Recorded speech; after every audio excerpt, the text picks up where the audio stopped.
Taiwan proposed $19 billion in defense spending for next year, a double-digit increase on 2022 that includes funds for new fighter jets. Weeks after China staged large-scale war games around the island it views as its sovereign territory. The overall proposed defense budget by President's cabinet sets a 13.9% year-on-year increase to a record $19.41 billion.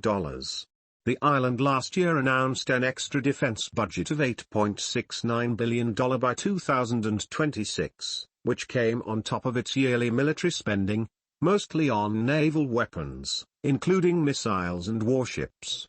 China carried out its largest ever military exercises around the democratically governed island after a visit this month by U.S. House Speaker Nancy Pelosi.